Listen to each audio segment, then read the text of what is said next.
Hello, नमस्ते. इयत्ता 10वी मामी क्लासमध्ये आपल्या सर्वांचं स्वागत आहे बाळांनो. आज आपण 4.2 कंप्लीट केलेला आहे याच्या पूर्वीच्या व्हिडिओमध्ये, होय की नाही बाळांनो?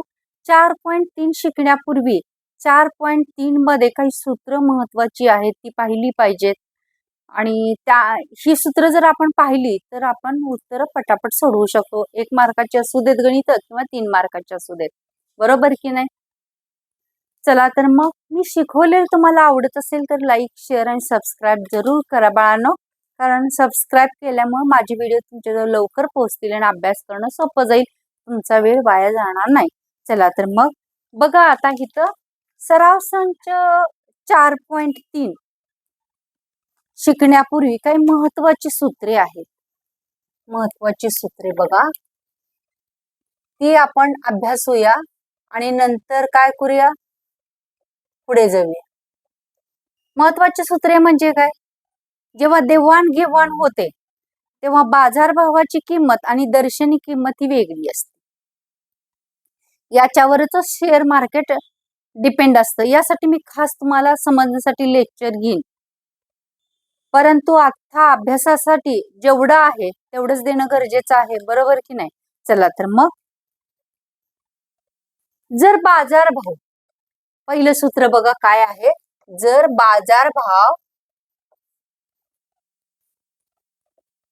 हे माहितीच असणं गरजेचं आहे, त्याशिवाय 4.3 सोडवताच येणार नाही.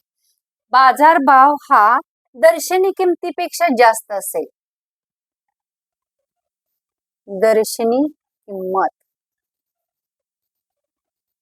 म्हणजेच ह्याला काय म्हटलं जातं? एमव्ही. एमव्ही म्हणजे मार्केट व्हॅल्यू आणि ह्याला फेस व्हॅल्यू असं म्हटलं जातं, म्हणजेच दर्शनी किंमत. जर असं असेल, बाजारभावाची किंमत, बाजारभाव जर जास्त असेल आणि दर्शनी किंमत कमी असेल तर शेअर अधिमूल्यावर आहे असे म्हणतात. तर शेअर काय आहे? अधिमूल्यावर. अधिमूल्यावर आहे. म्हणजेच हे गणिती रूपात कसं बघा, तुम्हाला इथं समजावून सांगते. समजा बाजारभाव 10 रुपये. काय दिला? बाजारभाव बरोबर 10 रुपये दिला. दर्शनी किंमत किती दिली? दर्शनी किंमत 5 रुपये अशी दिली. तर शेअर ठरवा म्हणून विचारलं जाईल. तर शेअर ठरवा. एका मार्कासाठी विचारलं जाईल. तर शेअर ठरवा. मग काय करणार तुम्ही? पहिल्यांदा असा काढणार की बाजारभावामधून दर्शनी किंमत वजा करावी लागणार. बाजारभाव वजा दर्शनी किंमत म्हणजे किती येणार?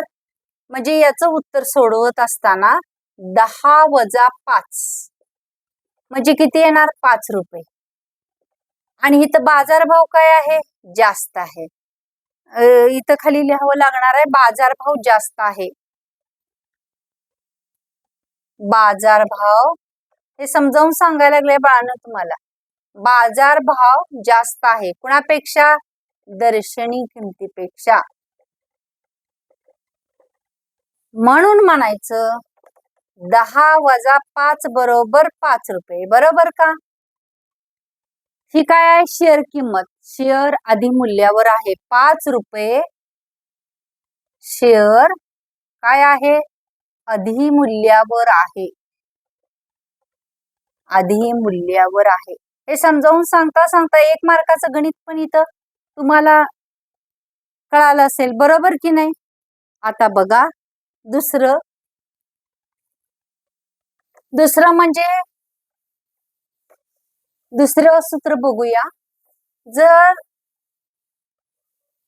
बाजारभाव कमी असेल, बाजारभाव काय असेल? कमी असेल. दुसरा कडा हा, जर बाजारभाव काय असेल? कमी असेल कुणापेक्षा? दर्शनी किमतीपेक्षा. दर्शनी किंमत. तर काय असतो? शेअर अवमूल्यावर असतो. शेअर अवमूल्यावर असतो. अवमूल्यावर आहे असं म्हटलं जातं. शेअर कसा आहे? अवमूल्यावर आहे. म्हणजेच इंग्लिश मध्ये याला मार्केट व्हॅल्यू, तिथं काय म्हणायचं, फेस व्हॅल्यू, आणि बाजार भाव अवमूल्यावर आहे. म्हणजे याचा अर्थ डिस्काउंट वर आहे, ऍट अ डिस्काउंट. मग असे दिले नाही तुम्हाला. अधिमूल्यावर म्हणजे प्रीमियम. अधिमूल्य इथे लिहून देते. अधिमूल्य म्हणजे काय? अधिमूल्य म्हणजे प्रीमियम. अधिमूल्य म्हणजे प्रीमियम, ऍट प्रीमियम. अवमूल्य म्हणजे काय? तर ऍट डिस्काउंट.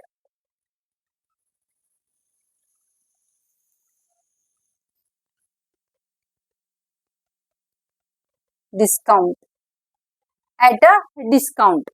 तर कशावरती आहे? डिस्काउंट वरती आहे असं म्हटलं जातं.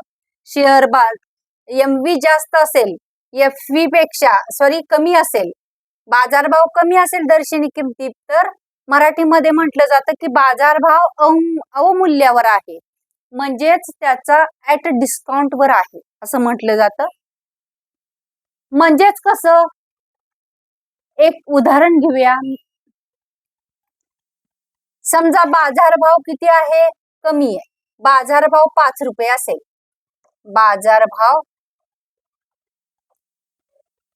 बाजारभाव 5 रुपये. दर्शनी किंमत 10 रुपये असेल. तिथं बदलणार. दर्शनी किंमत किती असेल? 10 रुपये. तर कसं म्हटलं जातं बघा, पुन्हा 10तनं 5 वजा करावं लागणार. 5 काय आहे? 5 रुपयावर अवमूल्यावर आहे. अवमूल्यावर म्हणजे डिस्काउंट वर आहे. शेअर डिस्काउंट वर आहे.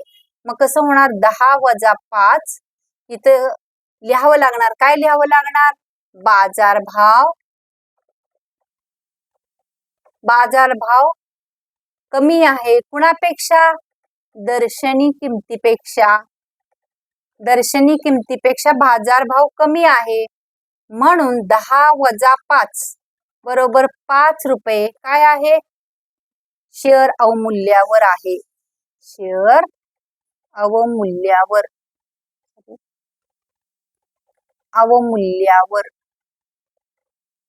आहे असं म्हटलं जातं. हे 1 मार्कासाठी विचारलं जातं बाळांनो.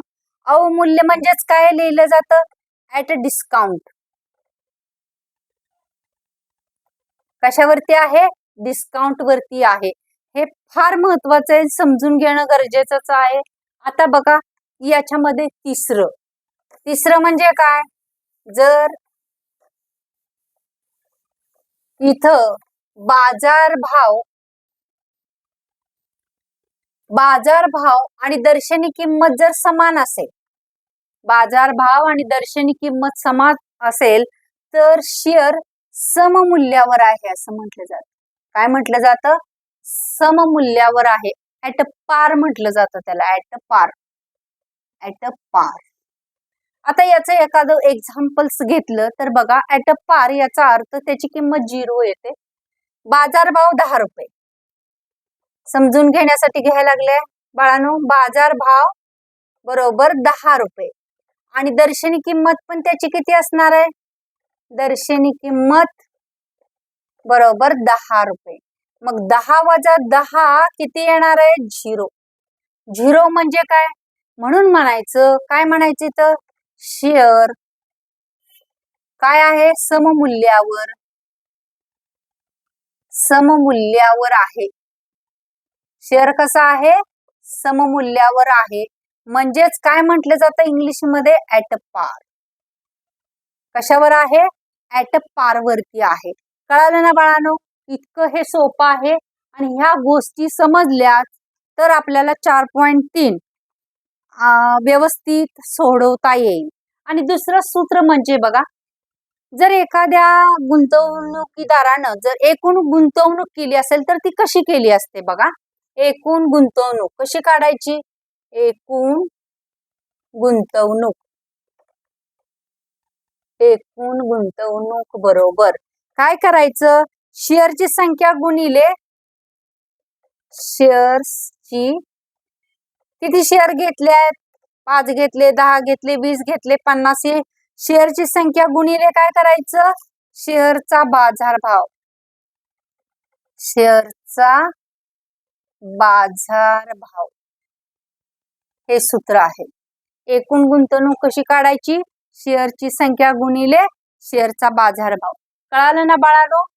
हे जर कळालंच तर 4.3 तुम्हाला समजणं सोपं जाईल. हे फार महत्वाचं आहे. थँक्यू बाळांनो. पुढच्या व्हिडिओमध्ये भेटूया.